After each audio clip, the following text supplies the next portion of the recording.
Hi, I am Karan, and I would like to discuss about 1857 revolutions, which was watershed of Indian history. So it was called First Independence War of India.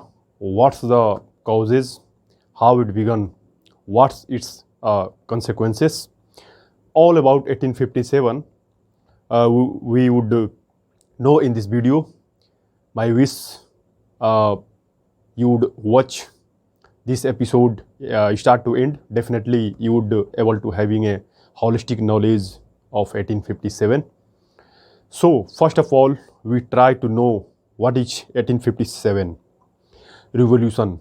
The 1857 revolution, also known as Indian Rebellion of 1857 or the first war of independence, was a pivotal event in India's struggle for freedom from British colonial rule spanning from the 1857 to 1858. Uprising marked to a turning point in Indian history. Although it failed to fully overthrow British rule, let's delve into the causes, events, key figures, consequences, and legacy of 1857 revolutions. Now we see causes of 1857 revolutions in the point wise. If we want to write this point in your notebook, must write, my friends. The uprising was triggered by the combination of political, economic, and social and cultural factors. This is the point was first point: economic exploitation. The British East India Company's oppressive economic policies, heavy taxation, and the draining of India's resources for British gain led to widespread discontent among the Indian populace. And second, uh, related to social and religious discontent. The British interference in local customs, practices, and religious traditions, coupled with the instances and so cultural intensity, uh, angered various communities across the India. And third, sepoy discontent. The introduction of new infield rifle cartridges, rumors to the greased with cow and pig fat. Often both Hindu and Muslims suppose Indian soldiers who had to bite the cartridges before the loading them into rifles. And fourth, displacement of local rulers. The British annexation of various Indian states and territories, along with the depositions of local rulers, undermined the traditional power structures and fueled resentment. And five, racial discrimination. Racial discrimination. The British adopted an attitude of racial superiority, which further alienated the native population and fueled the nationalist sentiments. Now we try to see key events of the 1857 revolution in point wise. First point, Barakpur Mutiny, March 1857.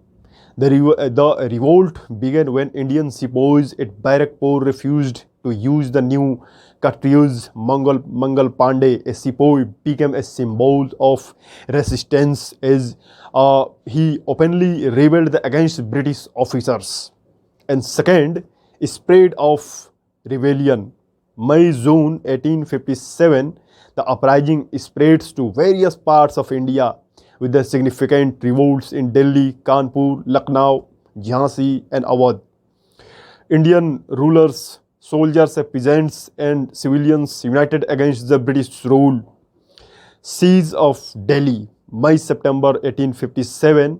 Rebels captured the Delhi and declared Bahadur Shah II as the Emperor of India. The British siege of Delhi was marked by intense fighting and ultimately led to the recapture of the city by the British.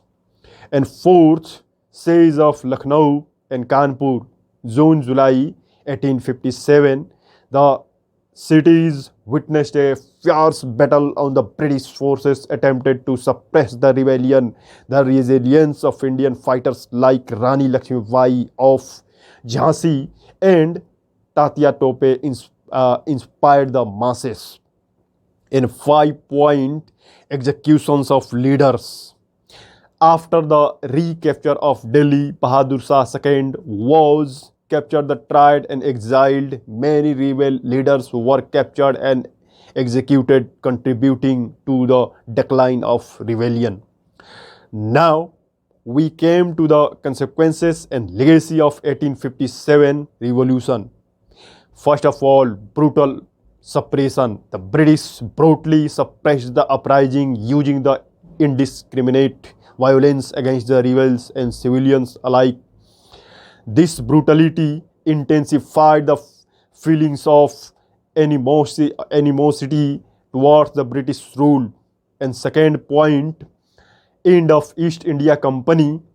In 1858, the British Crown assumed direct control over the India, marking the end of the rule of British East India Company. The new British government aimed to the reform policies and reduce the racial biases.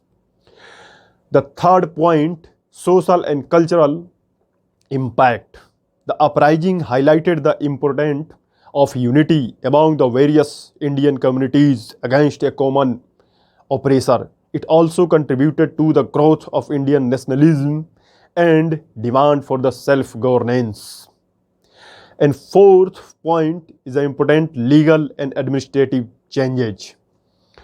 The British implemented administrative reforms and attempted to include Indians in the governance to prevent future uprising.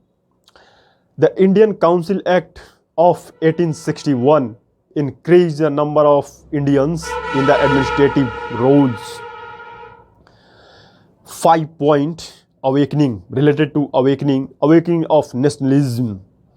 The event of 1857 inspired a subsequent generations of freedom fighters, including Bal Gangadhar Tilak, Mahatma Gandhi, and the Jawaharlal Nehru, who played crucial roles in the Indian eventual independence movement.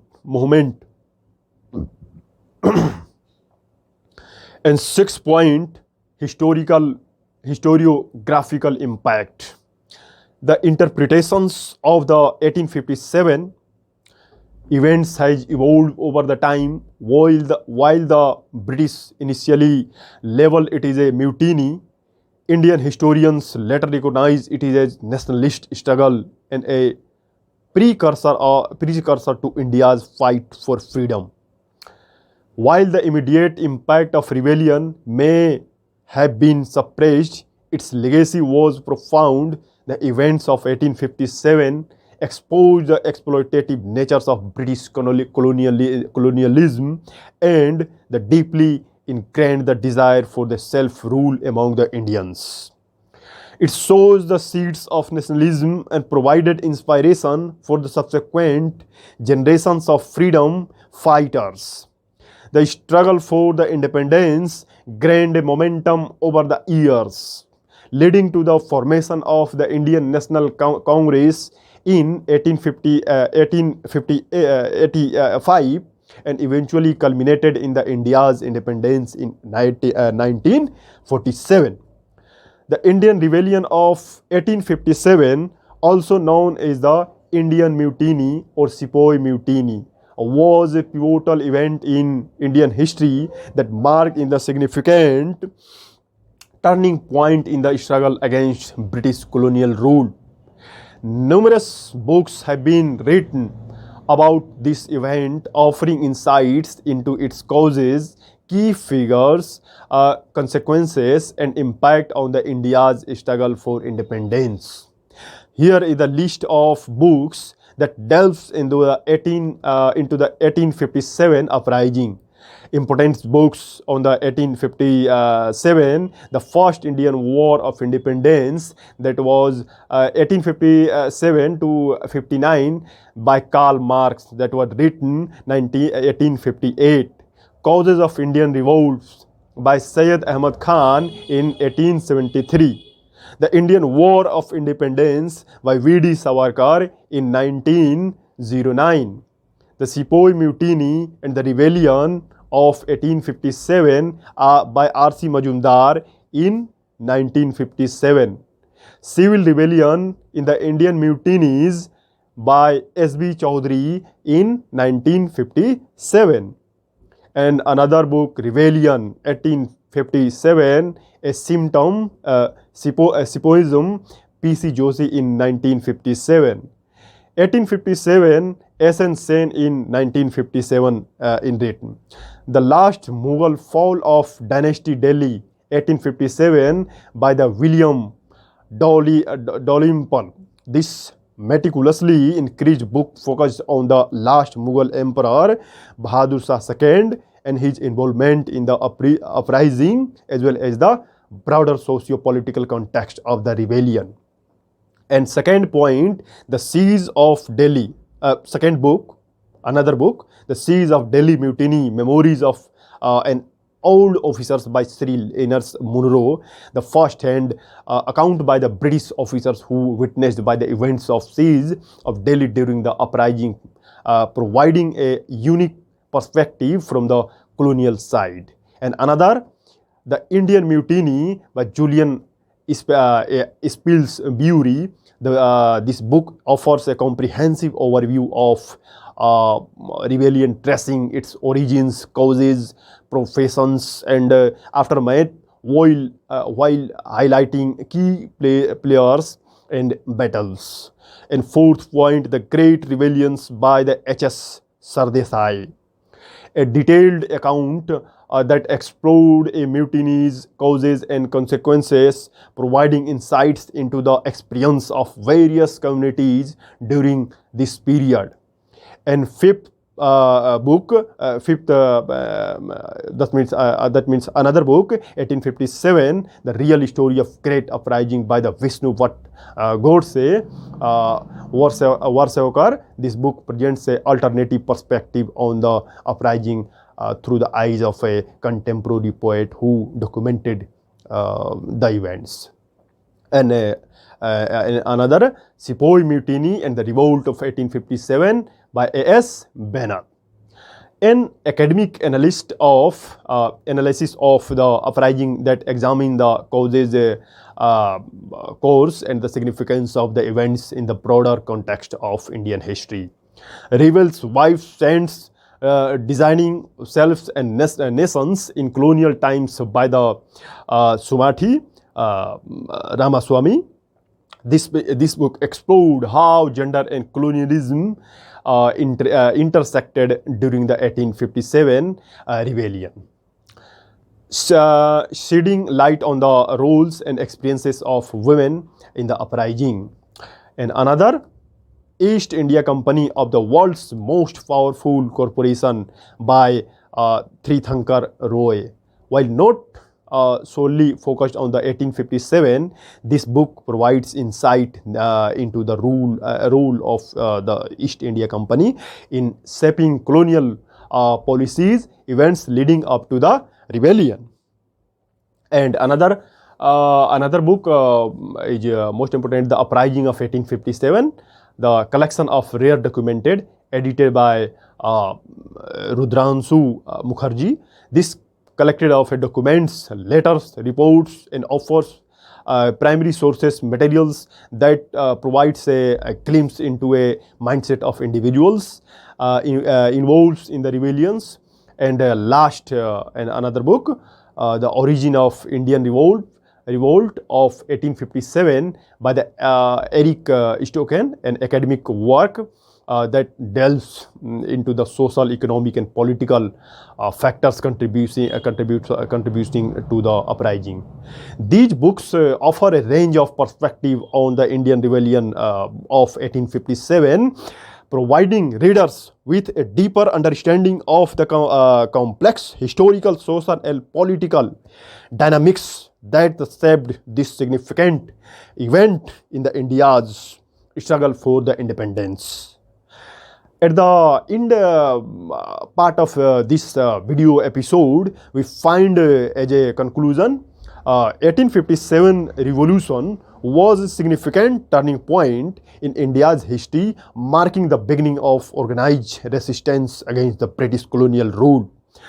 While it failed to overthrow British dominance, its impact reverberated through the generations, setting the stage for the India's eventual independence in 1947.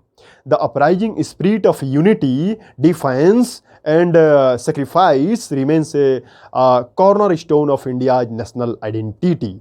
So that's the all about 1857 revolution. Thank you for listening me, and please subscribe my channel and hit the bell icon for the next upcoming video. Thanks.